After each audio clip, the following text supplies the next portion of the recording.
popcorn. We are two niggas spoiling movies. Yeah. Brandon Collins, that's me, and Justin Brown for your movie needs. Media popcorn. Woo! You haven't seen it, well, we're gonna spoil it. Spoil it in your face. That's your warning. So if you get pissed, it's all your fault.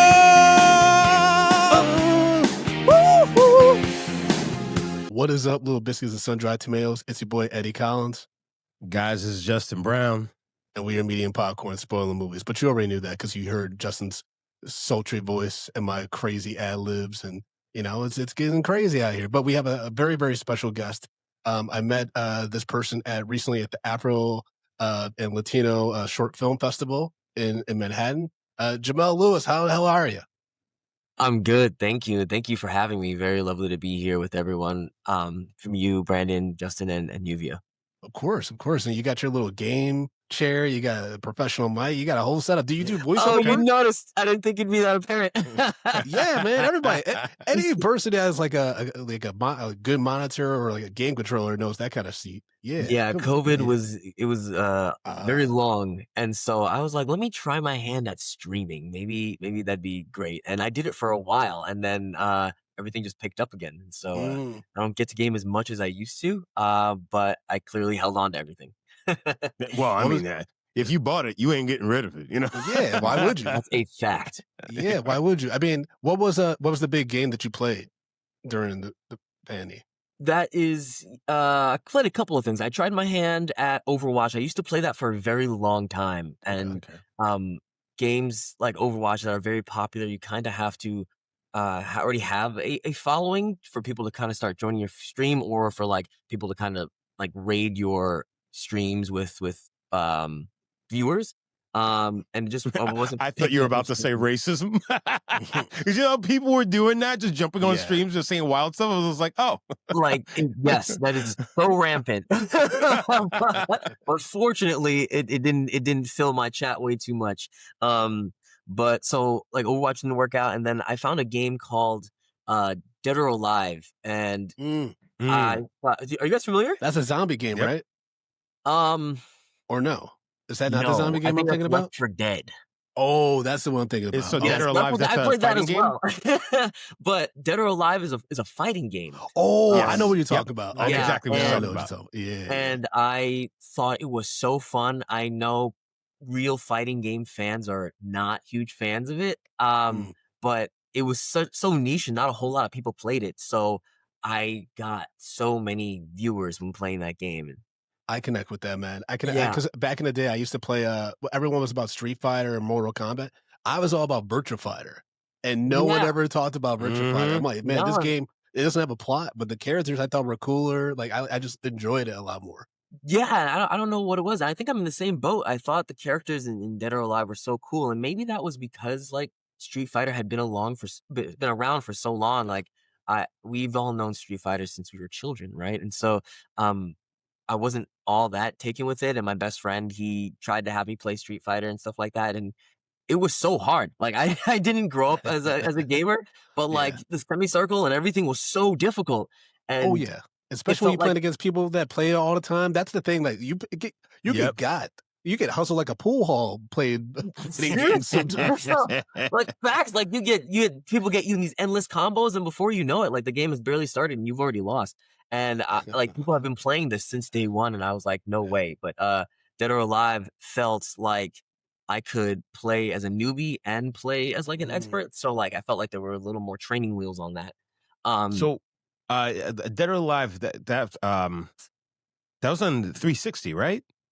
That was across all platforms. I think. Was it? Okay, yeah, I think that's where I used to play it. Didn't they have like Hayabasa and stuff like that? Hayabusa, yeah. Right? Possibly Jan Lee was my boy. Rig, all the characters, yeah. Can you tell I was a fan? I played a lot, and I think as I rose in rank and as I got better at the game, people were more willing to pull underhanded things to win in ranked matches. Yep. And so I started to realize I was getting more stressed out playing the game. And so I said, I think this is where I put this down. Because Oh, good it on you. wasn't a release anymore. I wasn't enjoying it. I was Mm. upset because people were getting paid or doing like moves like repeatedly if they knew you couldn't like combo it, which obviously was a skill issue on my end. I couldn't figure out how to, how to counter it. Mm. But I just found myself like worrying about my rank and all that. So I put it down. I haven't touched it in a very long time. So I actually got like that with Madden. Oh, I became, I don't, well, it's probably because of college. I got really good at Madden. Because we used to run Madden tournaments all the time, to the point where I got invited to the official Madden tournament because I was like ranked like 100 in all of like Madden Xbox at the time. So I got invited to the Madden tournament, and I was just like, but then I started, you know, facing these guys who were ranked like in the top 20 and things like that. I think the highest I got was like I think I was like the top 30. And then I started, facing those guys like in the top 20, the top 10s, and all they did was cheese. It was that, all, and I was just like, yes. I'm not going because this is all I'm going to face. I'm like, I'm not doing this. Yeah, I'm they're good. gonna annihilate you, man. That's the thing is, when you play with like people that they breathe the game or whatever the platform is, it's a whole other level. Because then you're just like you're not even having fun anymore. To Jamel's point, you're just like, Exactly. oh, y'all came for blood. I came, I Well, came for it's fun. not even that they're playing for blood, or it's they just learn every single cheese glitch and stuff like that in the game, and that's all they do.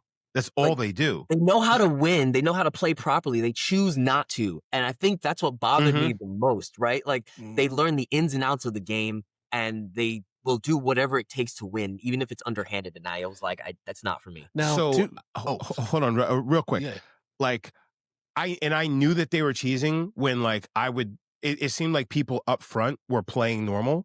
And then once I started to pull away, they were just like, oh no. And then all of a sudden we just go to Cheese Town. Like I had it was infuriating. It was really infuriating. Exactly. Like, That yeah, was it. And I can't tried do it that no more. I tried that exact same thing. You guys ever play Call of Duty? Oh, yep. Oh, Yep. yeah, Yep. When I was in high school, this kid I met, he said that he was doing something similar. Like he was invited to like these official like Call of Duty groups and he was making money from it. And I was like, I want to do that. I can do that. And like I got to the point where I was doing like 30 and 2, right? Like 30 kills and 2 deaths. And people were friend requesting me every game. And I was playing the game all day, every day. And even as like a 15-year-old, I was like, I think I need to reevaluate my options. I think I'm getting again a little stressed out doing this, and it's all I do. Let me try out some other things. And so Yeah. I just So you got an obsessive personality. Yeah, I hear that. No, it's funny. It's funny you say that. It's so funny you say that. Yeah, because that is my thing, and that is how I've ended up on the filmmaking side of things. As starting as an actor and then going to Oh, filmmaking. That's exactly where I ended up. But awesome. Yeah, yeah. that's a great segue into like, like what you're currently working on and stuff like that. Yeah, thank you. So I started as an actor, as you guys know. And I went to Lambda for a little bit in London, and it was Okay. the absolute time Okay. of my life. Jolly good time. London, yeah, I don't know. London. I've never heard anyone in London say that to me. I don't know why you brought that up. That's crazy. Also, Brandon has the worst accents on the Oh, I face of have the earth. terrible So accents. I just did I tried to do my Jay-Z impression at a live comedy event the other night. Yeah, Justin, that was the audience response. Baby water in the bathtub. It was bad. It was real bad. I regret that I missed that. If that's recorded, please send that to me. No, it wasn't. That's why I did it. Oh, no. But Jamel, you were saying you were an actor and you went to London to study and everything? Okay. Yeah, like, and London is one of my favorite places on Really? Yeah, I wanted It's to so live there cold. full time. And I'm actually pretty okay with that. Okay. Nowadays I'm meeting more and more people who don't like the cold. Like Yeah. I know people who are like going to warmer places like Mexico or Florida to like be there for the cold months. But I don't mind the rainy weather. I don't mind the cold. I just kind of like I was okay like just dressing for the occasion. Okay. Pea Yeah, coat will help you out with that. A good pea coat. Yeah, absolutely. And so I ended up, um, as acting for some years. I noticed that we were missing something in the industry, and some of my favorite films I've realized are spy films, right? Okay. Espionage and like Kingsman: The Secret Service, Mission Impossible, right? The TV show Slow Horses, Hmm. phenomenal TV I've heard show. great things. Yeah. Right, and those all have some degree of action to them, right? Even on the flip side of things, which I hear is the more accurate representation of espionage, Tinker Tailor Soldier Spy, right? Nominated Yeah. for BAFTAs, Oscars, all great. However, they all have one thing in common: no Gary secret. Oldman. Y- I'm sorry. y- He said Tinker Tailors and Slow Wait, Horses, but you're right. It's like, that's a yeah, movie nerd in me couldn't resist. But yes. and I was like, I need to make no. Yeah, so yeah, so yes, all the leads were of Caucasian descent. Nothing wrong with them. We love these movies through and through. But at some point, I said I would love a lead, a mainstay spy that looks like me, but Mhm. one that was competent in his job, one that didn't die at the end or halfway through the Mm. story, one that didn't turn out to be the villain, right? I wanted an Eggsy, I wanted an Ethan Hunt, and so I was like, I wanted like a River Cartwright, right? And so um, I was like, let me just write like that role for myself, right? Um, and so I got to writing, started conceptualizing this thing in December of 2023. I kind of took my time. I was just like, let me see what naturally comes to me, and I eventually took it to my lovely script consultant, Katie White, and she was like, "Okay, wait, you actually have something here." And so, and then I started taking it around to other people, and another a good friend and mentor of mine. He I said, "Okay, wait, this is great.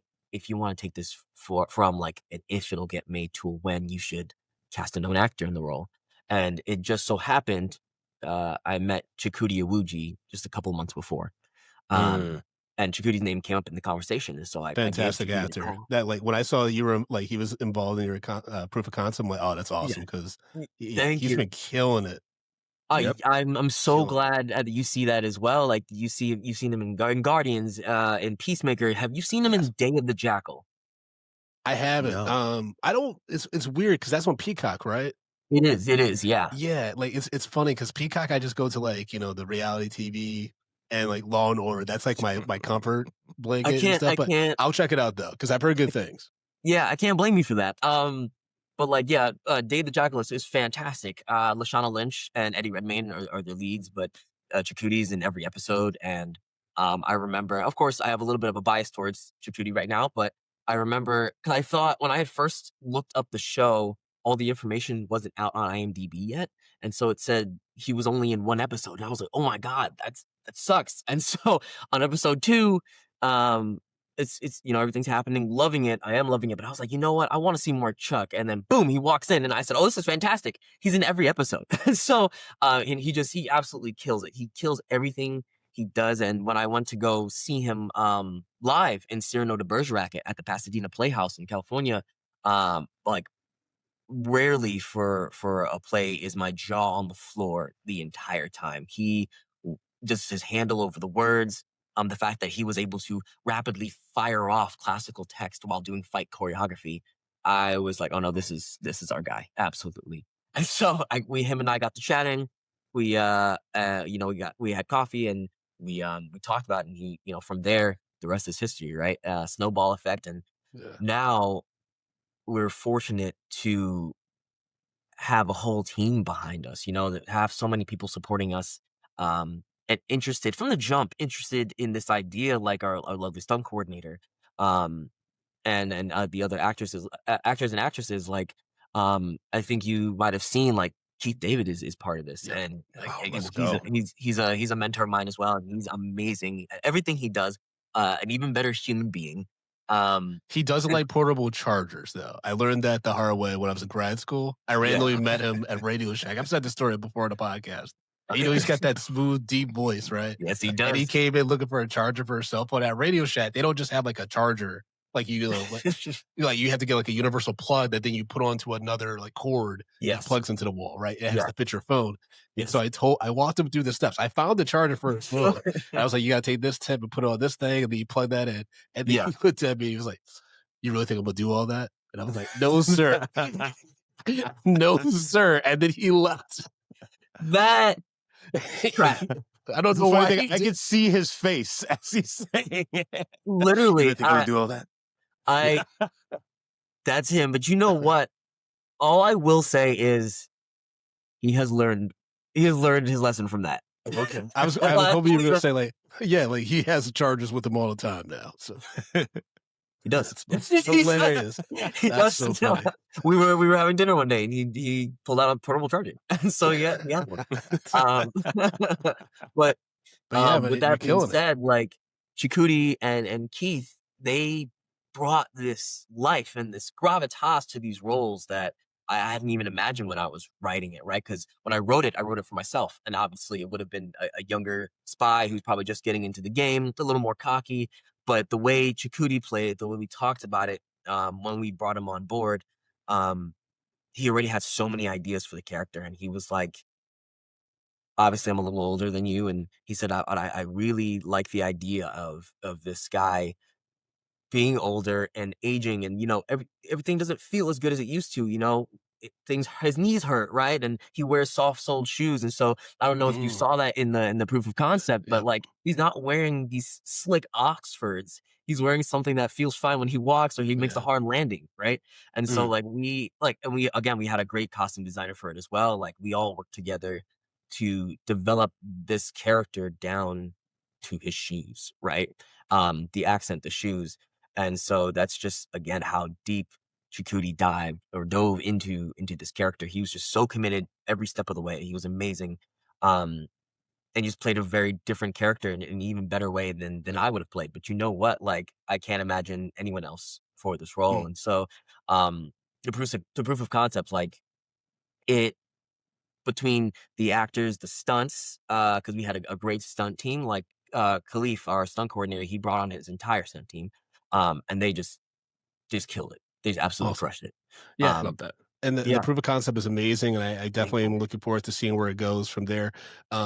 Because when you bring up stunt work, that's the one thing that actually rewatching Now You See Me, that's what we're talking about, folks. That's the movie. When I saw Now You See Me, I was like, oh, the stunt work is actually really good in this. Yeah. You know what I mean? Yeah. Like I was like, the smoothness, but to your point though about the attire that your main character in your proof of concept wears, these guys are in suits and Woody Harrelson has a top hat, and I'm like, you guys are flipping around trying to evade the feds. Interpol, what are we doing? Like, yeah. As a one final note before we get into that, if I may, is that you mentioned you look forward to seeing where it goes. So it's being developed as a TV series now, and so okay, yeah, let's go. yeah. And Let's so go. we have some work on that. We need more Black television. Thank you. That's exactly why I wrote it. As a and if you need other writers in the writers' room, I'm your boy. Yes. Okay. Hey, I saw that you just got credits. International.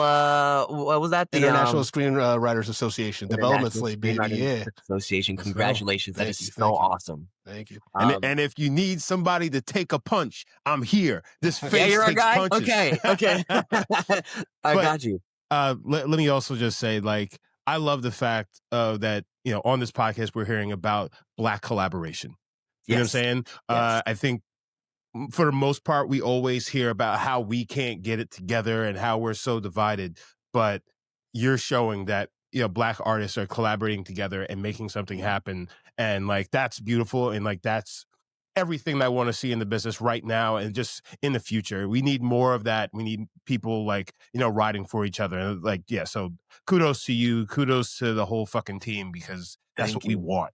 Thank you. Yeah, they were really amazing. And like, even my assistant director, he was Black, right? And the cast and everything. So I'm really proud of what we did. And we've just gotten great reviews, right? Like, and so as the transition, right? Like, if I may ask, aside from Morgan Freeman, like, how many Black people are in Now You See Me?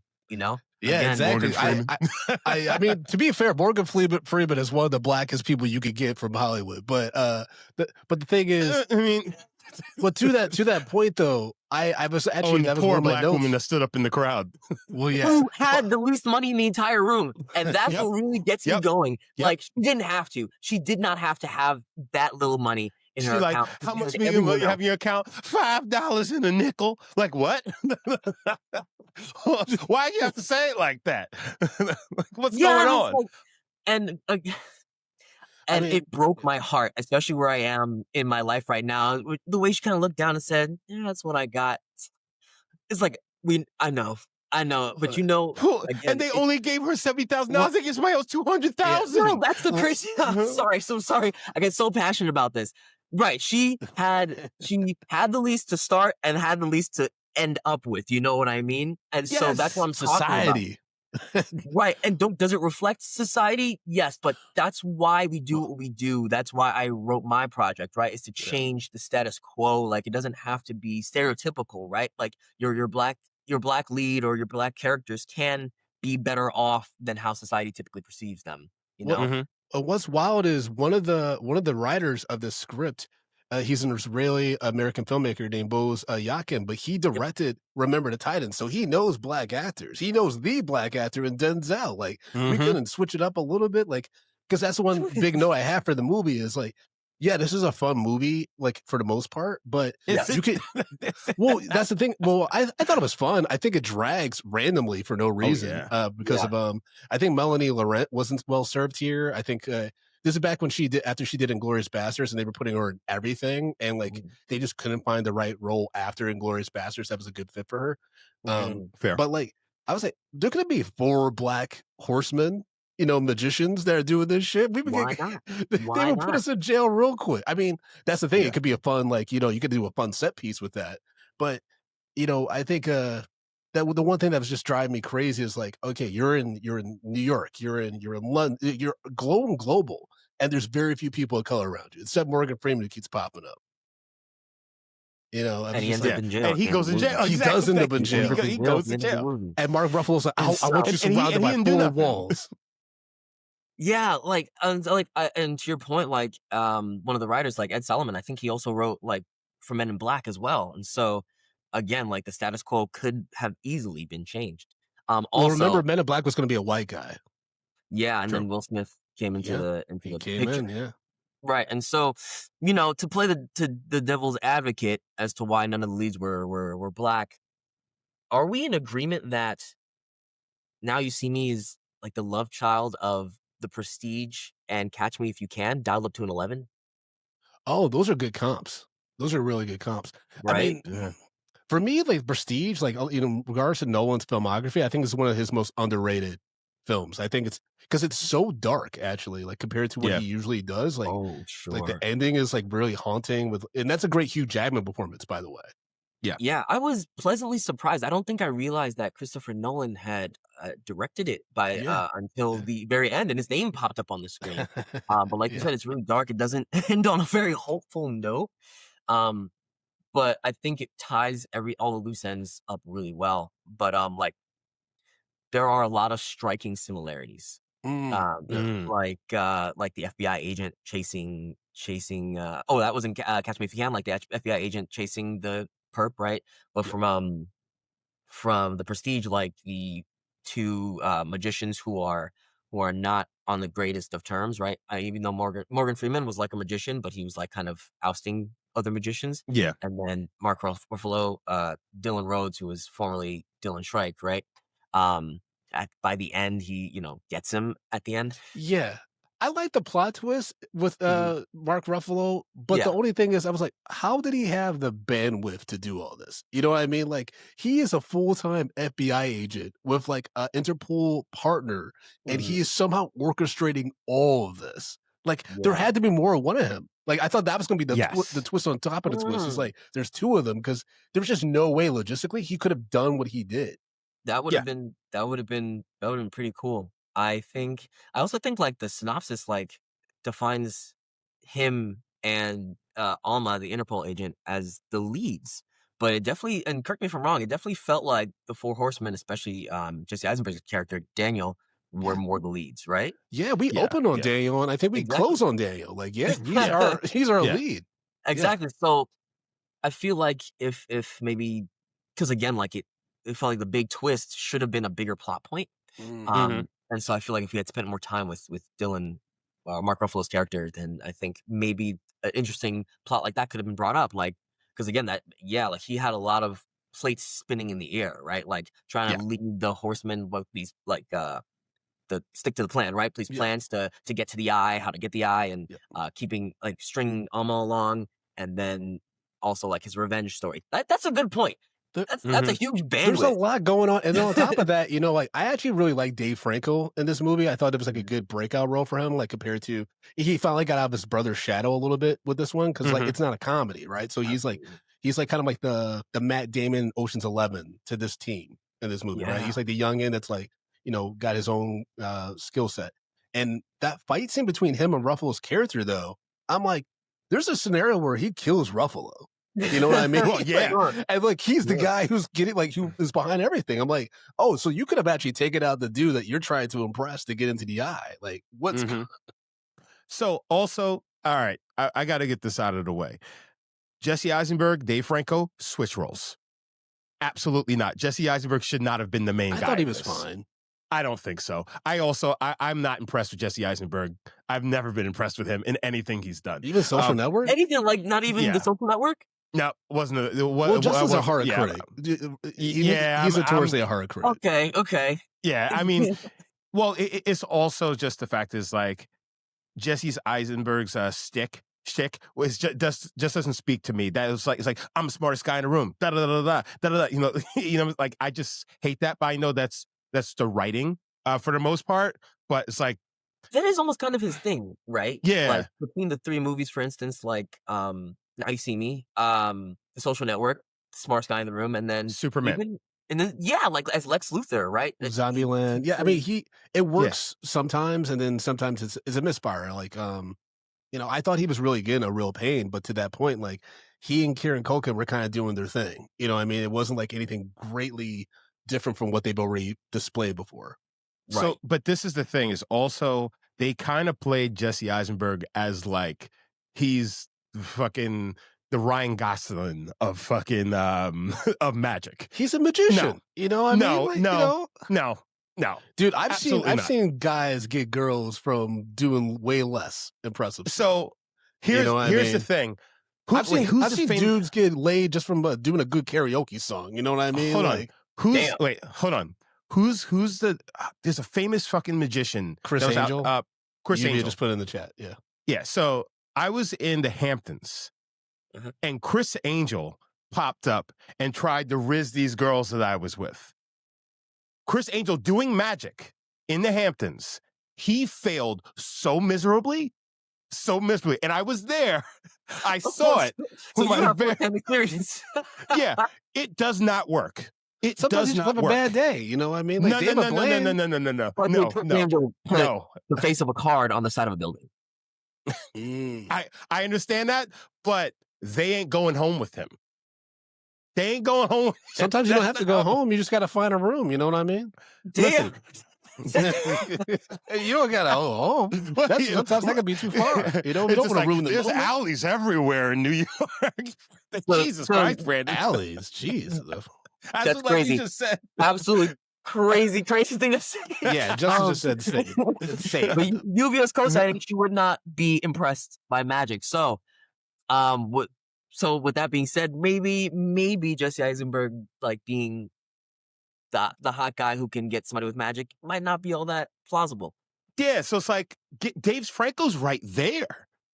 So to your point, saying like they switch roles, I could have believed that very well. But with that being said, like the writing and even the way it was shot, did you guys also kind of pick up like first half of the movie was a little more cheesy, if you will, and kind of leaned into the big boisterous nature of magic shows, right? Yeah. And how they're kind of a little inauthentic, they're very campy, and then this latter half of the movie is kind of grounded in a little more serious.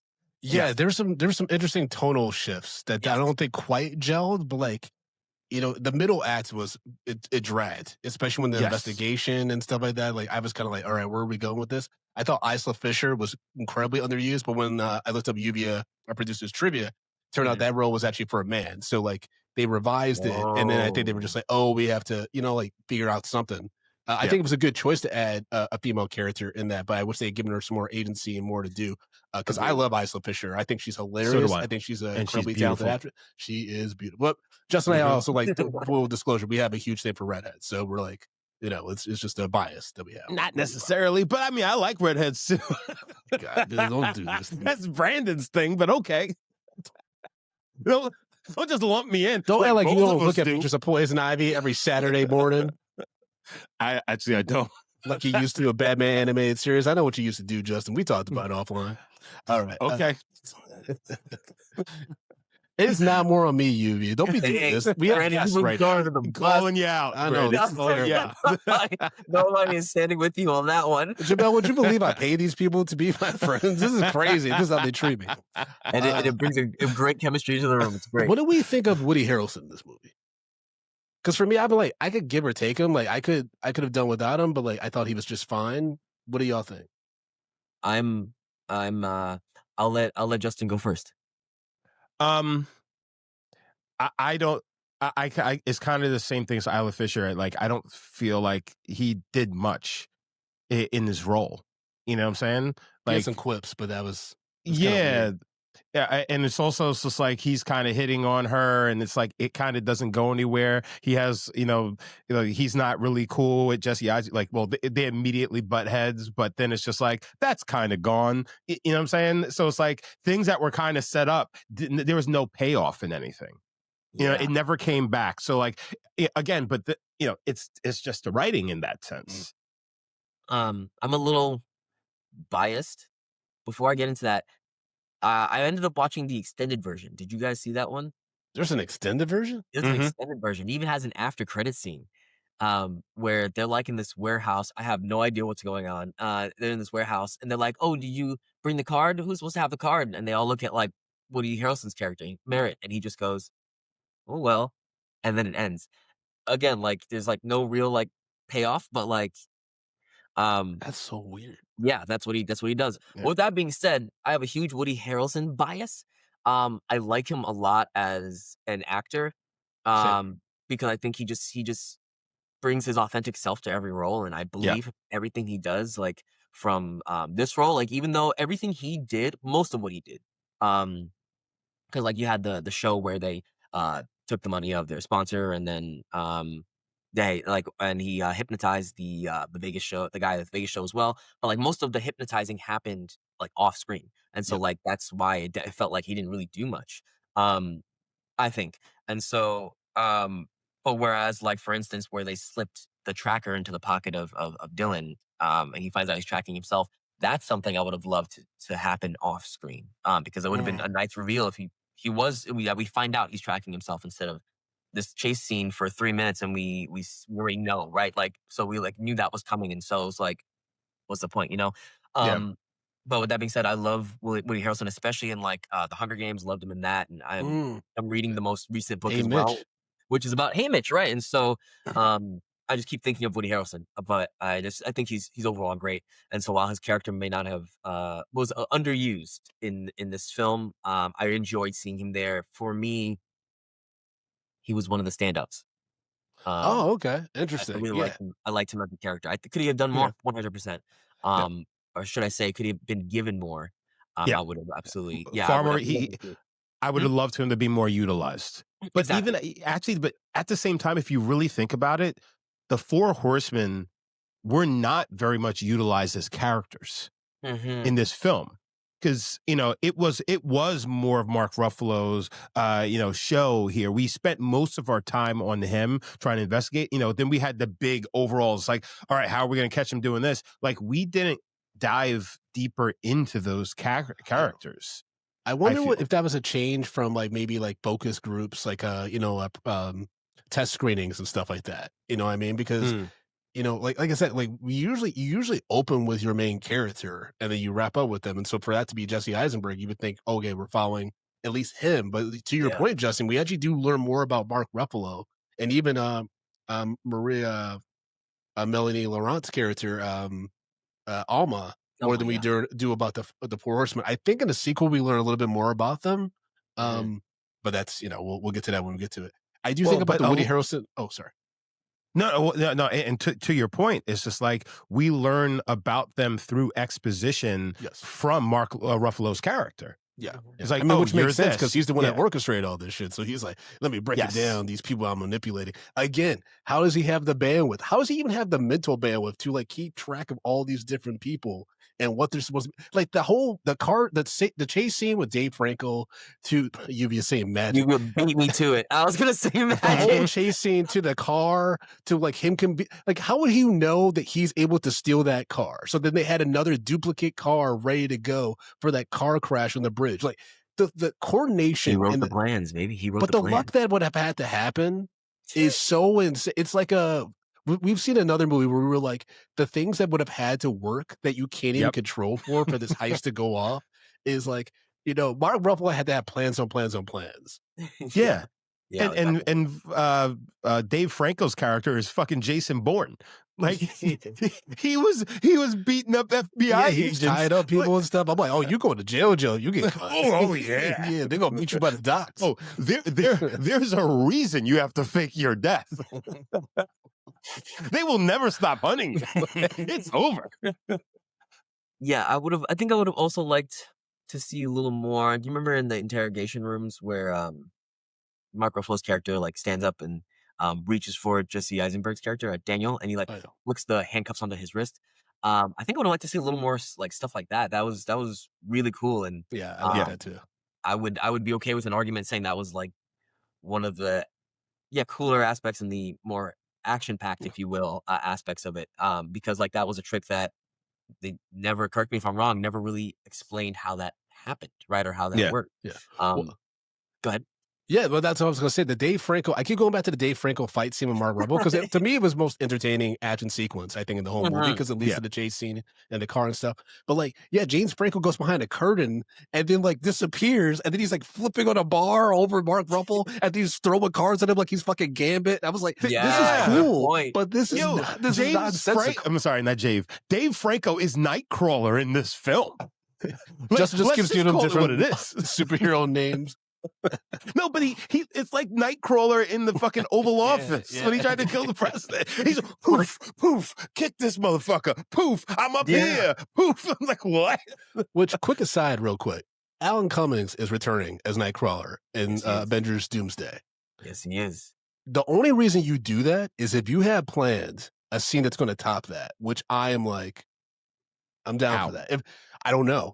That's the thing. Is that scene was so incredible the first time I saw it in the movie theater. But if they have something planned that they can top that, you take all my money. That was the second one, right?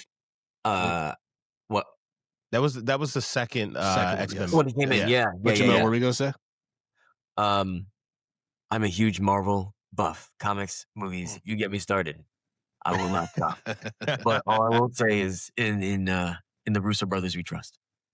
I hope so. Like everything they worked on, like from Winter Soldier to Civil War to Infinity War, Endgame, like people still talk about that, and it set this bar for Marvel that everything post Endgame is just that to people, right? Not as good, as Endgame. Really that was actually the best movie since Endgame. That's the bar that Marvel has for all of their projects now. Yep. Yeah, it's a hard place to be. That's why I always say, like, man, we really had it good. Like, it's almost like the last line in Don't Look Up with Leonardo DiCaprio was like, man, we really had everything, didn't we? But one last point about Doomsday. I think if they open with Josh Brolin coming back as Thanos and you get the iconic Dr. Doom takes him out. Oh, like to show, because remember, Avengers Infinity War, how do you show that Thanos is a bad motherfucker? You have him take out the Hulk immediately. You just have, the big bad from Endgame. Yeah, I took him out in 20 seconds. Boom. Now, do you think they should do what they did in the comics? Yeah, they have to do that. They have to. Yeah, I would love to see how they're going to adapt that for the screen because obviously they want to keep it PG-13, right? Yeah, they'll just show him vaporized. Rip his shit out. I would love it. I'm here for it. They did chop off Thanos' head in Endgame. Yeah, but they didn't show it. I mean, it was pretty the blood splattered and stuff. It was pretty Yeah, so I gnarly, get bro. it. I guess there's a line that you Yeah. can not cross, right? And so like Doom ripping out Thanos' spine is, Yeah. I guess, doable. To that point, there should have been way more bloodshed in this movie. Like, Yes. like the especially Dave Franco. Dave Franco got kind of jacked up. Like he was fighting people, but he was also like running around and like getting banged up and stuff. Like it's kind of crazy how like they were just like at the end they're like, "Whew, that was a wild Saturday." like Jesus, guys. Yeah, I think has had some really fun moments. I think it was a little safer than I would have liked. Just because you are like messing with the FBI, and even if and the FBI, right? And so like and so even Which FBI? yeah, I remember seeing this in the theaters by myself, Lluvia.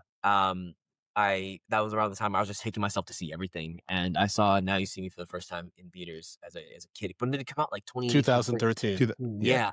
And I was how old was I? Like I was turning 17, and so Oh wow. maybe I 18. wish. I was turning 18, and so Oh man, and to so be I went 18 to in 2013, that would have been beautiful. I totally just dated myself, but In a good way. Just I don't hear about grays in our hairs. Like, This is a choice. sometimes when I'm in the barber chair, I see a gray hair on the like the apron. cover. Yeah. I'm like, is that mine or is that the last guy's? And I get worried every single time. But I'd be And worried then your for barber Puffin, says, yeah. "There's more coming, young blood." right, he just slaps me on the shoulder, and I just sit there crying for the rest of the cut. But yeah. So I think like again, you messing with the FBI. Like even if there was one person who was just ready to absolutely like go ballistic when fighting one of these people, that would have made a lot of sense. Because thinking back and like knowing that Dylan is on their side, like so obviously Dylan was in on it, but was Dave Franco in on that fight, or was he genuinely fighting? No, for his life? remember he apologizes when they get to the carousel. He's like, "Hey, I'm oh shit, it's you. Like, I'm sorry, like I jacked So you up." he didn't know, right? Yeah, And so yeah. like They're all surprised. right, exactly. And so like even if like at that point, like Dave drew more blood when fighting Mark Ruffalo, that would have been even more believable, Yeah, Yeah. but to the point, I mean, I guess we gotta watch the sequel now because I'm like, how Yep. do they continue their lives? Like they are all like wanted, like they're criminals. Yeah. They're robbing banks. I mean, they were giving it back to the people, but like, come on now, like, what's happening here? If this is a real world situation, I saw a news story about 4 white magicians that stole from banks and pulled off these heists and stuff, and like doing this Robin Hood shit. I'd be like, okay, cool, but like, you just said they assaulted police officers. The guy like caused like tens of thousands of dollars in damage and stuff, and they're just living free.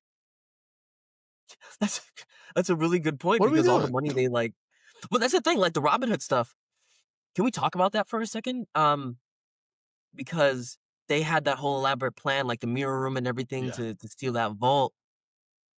But like, I think it was revealed that the money was fake. Well, because they used that to frame Morgan Freeman. Right. So in and they that put it all in heist, his the car. money was planted in his truck That's or right. whatever. But Right. then that whole heist, it was fun to watch, but I was just like, this is nonsensical. I mean, the director Lewis Litterer, he's done the Transporter movies. He did the most Yeah. recently the last 2 Fast and Furious movies. There's no logic and there's no science. Oh, no. You know what I That's mean? a good So point. he's just That's a like, good let's have a point. good time, guys. Yeah. I got almost $100 million budget. Let's have a good time. That's it. And Lluvia, are you referring to the most recent one that's coming out next week? Is it? Now You See Me, Now You Don't? Yeah, in the Or chat she said worst sequel name ever. No, the the second. What's the second Yeah, called? I thought it was just Now You See Me Too. Is there another one? Oh, like It's called oh, that's Now it. You Yeah, See Me Too. yeah, Now You See Me So, Too. like And then the third one's the called name Now was- You See Me, Now You Don't. if you could have had a different title, missed the opportunity for. What what you don't see me? Yeah. Right. Pretty. That would have been. Wait, you see Yes, this? yes. Yeah. There you go. Don't see me. Oh my You don't see me. They use it You don't for see the me. third one. Now you see me. Now you don't. Okay, yeah, I get it. That could have been used a lot sooner. I keep going back to what It's y'all just talked John about. Cena going like this. That's the poster. It's not even You can't four see horsemen. me. It's That's not- amazing. I wrote down my notes. I wrote down two things that I want to make sure I mention before we get to letterbox reviews. One, I wrote down I miss my BlackBerry because Mark Ruffalo's character had a BlackBerry phone. And I was like, damn, yeah. that was the time. Yeah. That's before Yes. iPhone. That's when life was simpler. And then I wrote down that guy, the one cop who he's like in he was in The Penguin and House of Cards. I'm blanking on the actor's name. But he got caught in the garbage disposal during that fight scene with Dave Franco and Mark. Yeah. He had to shoot.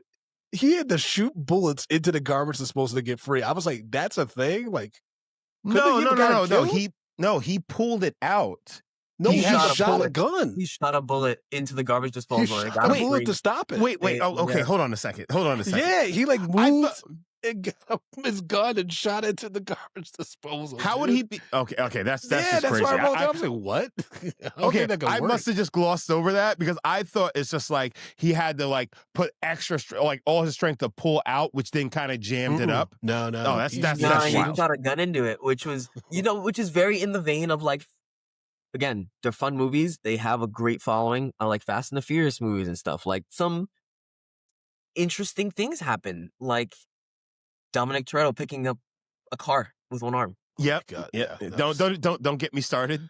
Dude, don't Yo, get me started. yeah, we fucked up. We really fucked up Why? How? because before we were asked, were there any other black people in this movie? And we just talked about Morgan Freeman. But I mean, to be fair, that's how forgettable he is in this movie. Yes. Common is in this movie, and he's technically Mark Ruffalo's boss. Yeah. But you guys But, are like, but to what yeah. Justin has been saying, this right? Is it even Lluvia forgot? But to what Justin has been saying the whole time is like these characters were so underutilized, right? Yes, Common yes. makes a couple of appearances here and there, but it's like Like in to every what damn end? movie. Like the most interesting things are happening to the white characters and Morgan Freeman. And so, if Common had he was in a bigger not I don't want to say bigger part because I don't want to define roles as big or small, but Yeah. if he was given more to do, like I think he would have been much more easily, that role would have been much more easily remembered, I have a feeling that was a cutting room situation. You know what I mean? Like I could see that. because why else would he do this movie to be in like 3 scenes? You know, I mean, I always think about that when I see actors there, like because I just saw Tron Heiress, right? Yeah.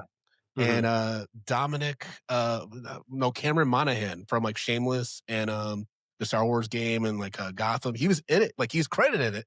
He literally is in one scene, has no lines, and I was like, that has to be a cutting room situation. That's for sure. Oh, for sure. But but at the same time, you also have to look at where was Common in his acting career at that point. I I think it's saying? around Terminator Salvation time, which wasn't a great time. Exactly. Also, I just saw a comment at the airport about like 2 months ago. Like he the Did you say hi? airport. huh? Did you say hi? No, I didn't say hi to him because that nigga was Just running. got so He was- haunting. I know. You just Did you say hi? Did you say hi? I was hoping for a I spoke to Common story. Well, no, because it was clear he was trying to get out of there as quickly as possible before anybody recognized him. But he did a terrible job because he tried to get to the front of the TSA line when he clearly had global entry, and the global entry wasn't working. And I was just like, nah, brother, you one of us today. you Well, one were of very- us today. I respect that you respected that he was clearly trying to not be seen. And I just want to give a formal apology to Kevin Hart when I was 15 and I stopped him because he clearly wanted to get out of the airport and I held that man up and everyone noticed and they followed him out of the airport. Yeah, that's Kevin the Hart, I'm worst. sorry. That's the worst one. Just trying to make a quick exit, and then someone's like, "Kevin," you're like, Are you Wait, Kevin Hart? hold on. I got an airport story. So I was in Pittsburgh and I was coming from Pittsburgh and I was flying back to New York, right? And as I'm boarding the plane, I see the coach of the Pittsburgh Steelers, Mike Tomlin, boarding the same plane as me. Now, some people say that Mike Tomlin looks very much like Omar Epps, who I've also been told I look like Omar Epps. And at the time, I was wearing a fucking hat and I had a thicker beard on at the time, and I didn't have these grays. So I'm sitting on the plane. Mike Tomlin's obviously sitting in first class, and all throughout the flight, kids are going up and getting his autograph and things like that. I'm just sleeping in the back. Get off the plane. People are waiting around the carousel for I'm assuming Mike Tomlin. I walk over and people thought I was Mike Tomlin for a second. And I'm just like, it's like, no. And they're bum rushing me. Mike Tomlin grabs his bag and give me like a sorry, nigga, and runs out of the fucking airport. That's hilarious. I was like, you son of a bitch. I took one for Mike Tomlin. Damn, he should have hired you as a cover for him. Like a body double or something. Yeah. That would have been cool. Bro, Yeah. I was just like, what the fuck? But it's great. It was great. It happens. Real quick before we read some Letterboxd reviews about Now You See Me, our producer Lluvia put some trivia that I thought we should share. This movie had a budget of $75 million and made $351.7 million, hence why it's had now 2 sequels at this point. The original opening card trick is real and unedited, using a card force technique where the magician makes the spectator pick a predetermined card. All right, cool. Philip Seymour Hoffman, Jim Carrey, Hugh Grant, and Sacha Baron Cohen were all considered for lead roles before casting younger actors. That's crazy. That would have been a very different movie. Yes. But but also I think that would have been, having like a bunch of magicians who are like a bit older, so they're probably a little bit more cynical and like angry. I think that would have worked a little bit better. Like, I actually like that concept. I would have loved to see that. To see that. Jake Gyllenhaal was considered for the role of Dylan Rhodes. I can see that. And then Olivia Wilde was offered a role, probably the Isla Fisher role. Yeah, and she actually, Mrs. Fisher actually almost drowned during the piranha tank scene when her handcuff chains got stuck, preventing her from reaching the surface or pulling the emergency lever. The crew initially thought her distress was acting until the stunt coordinator noticed something was wrong. I mean, that happens. When you play around with water sometimes, I mean, think about Deep Blue Sea. All those dudes almost drowned when that water tank exploded. I mean, first of all, imagine you are drowning and everyone outside the tank is like, wow, this person's really good. keep the camera rolling. Keep the camera rolling. Like, awful. And like, how often does it happen in movies like you were saying, Brandon? Like, even in, I think it was Anyone But You, the Sydney Sweeney had the spider scene, right? Okay. And the spider actually bit her and she's screaming and everyone was like, wow, it's really good. And it was and Glenn Powell was like, no, wait, she's actually being bitten. And so they came and they had to grab the spider really quickly so that it would stop. Yeah, it happens sometimes. I just saw a thing in trivia with Scream where Neve Campbell hits Ghostface with the phone, and he she really hit that nigga, and he did not expect it. It was like, help me, please. Oh my God, that'd be hilarious if Ghostface was like, help. Lord, I know I just tried to stab you, but help me. I think I have a concussion. All right. They're making another scary movie. I hope they put that in. Yes. Oh yeah. But it's completely on brand for Ghostface. He's such a almost like a comic book kind of killer. Like the way he just like slams through doors and like trips over a couch when he's chasing his victim. Yeah. I used to have a joke about it, but then people would just stare at me, like, because I would try to talk about Scream, but like just looking for their friend that's concussed. Like all he does is stumble over things and get hit in the face. But people were just like, what? They're like, what's this black dude yelling at me about Jada Pinkett Smith? Y'all ain't paying attention. That's what I should do going forward. Just whenever a joke doesn't hit, I just be like, y'all not paying attention. That's exactly that. Y'all ain't paying attention. See? That's it. I ain't the problem. So Lluvia pulled some Letterboxd reviews for Now You See Me. The first one from Sriracha Chuchu. They wrote, thought it was just going to be like Ocean's 11 with magicians, but it's actually about a world that revolves around magicians who are all basically mutants. Low key, one of the crazier movies I've seen. 3.5 out of 5 stars. Nightcrawler. Wait, they only gave it 3.5 after all that? Yeah. Because I mean, to be fair, when you see a picture, you see a poster of like these 4 actors, you're not thinking like they're going to have like superhero level powers. They're gonna think, maybe logical magic shit, but then you're like, oh wait, this is even David Blaine shit. This is like another level. Next is from Kate, who wrote, where were these guys as Hogwarts letters? 3.5 out of 5 stars. That's fair. They would. Oh yeah, they would definitely all be in Gryffindor. Okay. Russman said, "Now I've seen it. Wish I didn't." 2 out of 5 stars. That's pretty good. That's pretty good, actually. All right. Can I please Yes. read one of the reviews that is the complete antithesis to what Justin was saying earlier? Sure. Low key want Jesse Eisenberg to do 52 tricks on me. I mean, some women find him attractive. Some people find him attractive. Listen, you know, you never know. I'm gonna tell you right now. I saw Jesse Eisenberg in Penn Station. He ain't that guy. Other celebrities. Oh, I've seen a tons It's of. New York. I've seen It's Woody New York. Harrelson a tons. Yeah, That's a good point. That's a good point. But yeah, Jesse Eisenberg ain't the guy. He ain't the guy. He ain't the guy. He is not the guy. I saw him. I was just like, doesn't he have a family? I mean, everybody got a family. So, listen, everybody needs love. Yeah, like I was talking about like a wife and kids, not like everybody, not like a mom and stuff. He's a child. So I mean, all I'm saying is he can clearly be that guy. Yeah. I mean, sometimes everybody needs love and everybody gets love, Justin. That's what we should be hoping for in this world, in this dark, dark world. Listen, Mark Zuckerberg's got a wife, okay? That don't mean shit. You got some money. There's somebody who's going to give you some. Oh, boy. All right. It's a me, Derico wrote, how can a movie have so many long, drawn-out expositional monologues attempting to explain literally every plot point and yet still make absolutely no sense? 2.5 out of 5 stars. That's fair. That is very fair. Yeah. Because I was like, I feel like you niggas are trying to trick me with words, and it's not working. I'm like, Lily wrote, now why did they cast Jesse Eisenberg as the hot magician? So they concur with Justin on this one. 3 out of 5 stars. Yeah, there you go. I think we'd get even votes on both sides.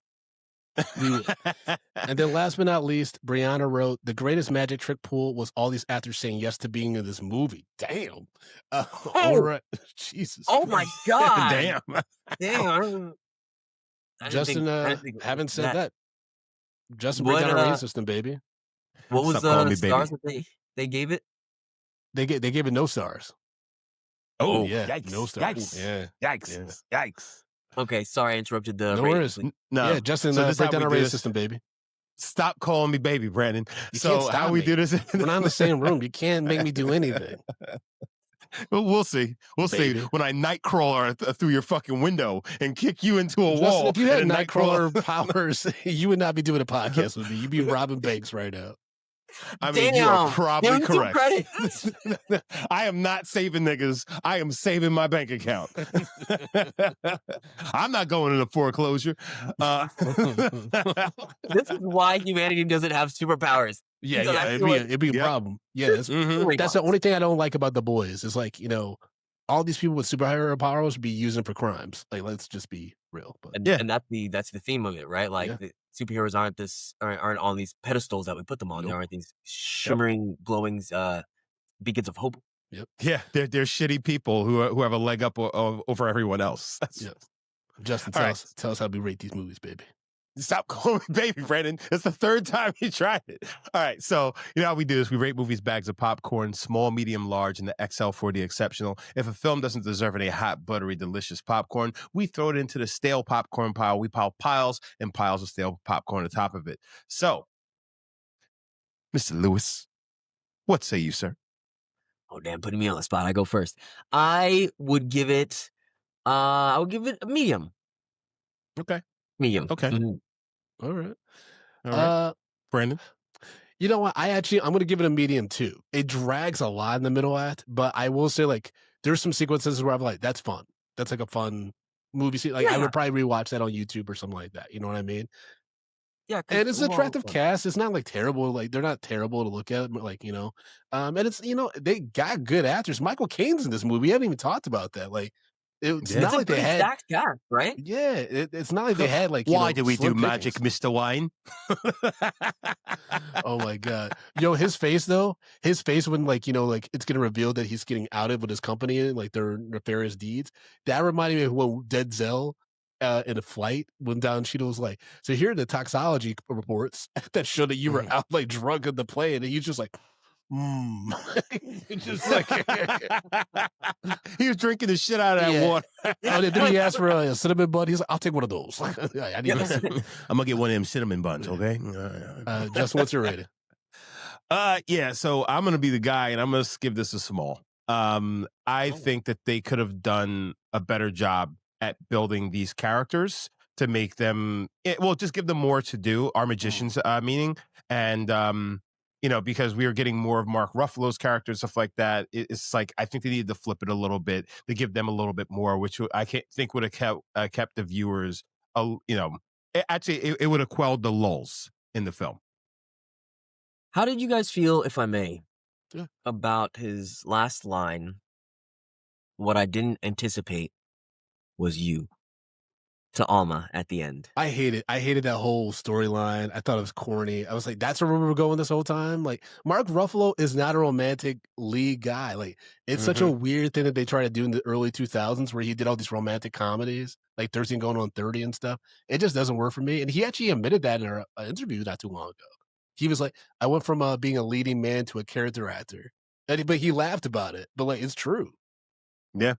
Yeah. Okay. Sorry, that's just my thought. I think that's very valid. I was, if I may, that was a little the only thing I didn't anticipate was you was a little confusing for me. Just because it didn't seem like. Don't get me wrong, you could kind of see that there was a little something there, but I think that line, it's the writing. Again, I think Mark Ruffalo is great. I love him as an actor. I think we'd be friends. Mark, if you're watching. You know what? I love Mark Ruffalo because he still has a career after spoiling Endgame or Infinity War. Right? And I'm surprised nothing more happened than I think they had to keep Don Cheadle saying stop it. I think they had to keep pushing forward to not draw attention to it. Because if you know, you know, but if you didn't know about the interview, you're just like, I don't know what the thing. But Don Cheadle's face when you watch that video is like, he's like, nigga. If niggas could nigga on the stage, he was like, nigga. Mark Ruffalo just really nervous. He's tried to recover, and he was like, dude, just drop it. Yeah, he's like, am I in trouble? He's like, probably. Yeah. And so the line felt unearned. It, like you guys said, like I wish some of the more of the characters were developed. I wish that. Oh yeah, you're a writer director. You just said earned. Thank you. I wish that was fleshed out a little more and like less exposition and more like show don't tell. Right? Yeah. Fun movie. I just feel like they were doing a lot, and it could have been done a little differently, but fun. Loved the cast, and it was everyone was doing their thing as best as they could. Speaking of doing, just one thing. Hold on, just one thing. When she popped up at the hotel room, when he after the whole big thing and didn't work out, right? And she's in that little nightgown and she got her stuff all out. You tell me that ain't in a smash? You know what I'm saying? Show me. That's where that should have happened right there. Like that's where they should have hooked up. When they were talking, he had other things to focus on. He's juggling literally many balls. But that was supposed to be the sexy scene. That was supposed to bring them together. Like that's when it's supposed to happen. Like they either need to go there or they don't. I could see that. Right. Or even at the very least, really start the makings of that. Even if he kind of indulged a little bit, then he was like, I got things to do. And then he ran off. Exactly. Then the kiss and the line would have paid off a little more. Yeah. It's like, and so that, the ending, because that scene didn't lead to anything, they went, it was like, and then they walk, and it's like, there's no way after all that adrenaline that was pushed in that day. Yeah. And then you end off on that and it doesn't turn into these two police officers, just cracking. Like, I don't know. All right. Well, that was a Justin Brown rant right there. No, but it's not. You feel very strongly about that scene. We're like wrapping up, and Justin's like, now what they should have done is fuck with that nightgown scene. Y'all don't understand. Yes. You're not paying attention. How many police officers you actually know? Too many, actually. Too many. Yeah. Do you want me to tell you what police officers are really like? All right. Just Jamel, please tell our listeners how they can follow you and keep up with what you're doing, man. Come again, sorry. I was still stuck on the. I What want to hear this story. Yeah, you short circuit it. Tell the listeners how they can follow you on social medias and keep up with your projects. Oh, absolutely. I would love to. So you can follow me at Jati Lewis on Instagram, and that is JATTILEWIS, where I update regularly as to what's going on as they happen, of course, not when they're happening, because then that would spoil the surprise and then give everybody not a reason to follow me. I also have a website and obviously in IMDb, where you may be able to see my company's email address, because I do have a production company as well that is getting all this stuff done. Congrats and everything. All right. Really Thank you very much. amazing I things you're appreciate. doing. Yeah. Thank you. I appreciate you having me. Folks, as always, you can follow the show at Medium P Podcast on all social media platforms, mediumpopcorn.com for YouTube, Patreon, coffee, all the links you need to make your Medium Popcorn needs. Go to mediumpopcorn.com. Be sure to go to youtube.com/medium popcorn podcast. Push that subscribe button to get alert about all future reviews and celebrity interviews, because it's award season, so we're doing a lot of interviews, and so you can get alerts about those. And then, as always, you can follow me at Frodo_Blackens on Instagram and Threads, FrodoBlackens.com for show dates. I got some stuff popping up before the end of the year, so check that out. And there's some Drunk Black History dates in 2026, so check those out as well. And then, Justin, if people want to follow you as well as support the show financially, what can they do, my brother? Guys, you can follow me at JBrownDidIt on all the social media platforms, but you can support this show. Show us a little love on Patreon, patreon.com/mediumpopcorn. We have $2, $5, $10, and $15 packages. Our entire backlog is on Patreon. So if you're looking for something special, Patreon's where it's at. We also have bonus episodes. We have mini episodes. Guys, patreon.com/mediumpopcorn. There you go. Slap it up, put it down. Everybody get around. Jamel, thank you so much for joining us. Thank you for having me. This was so much fun. Yeah. All right, folks. We'll talk to y'all next week. Peace. Indeed. Bye-bye. Peace.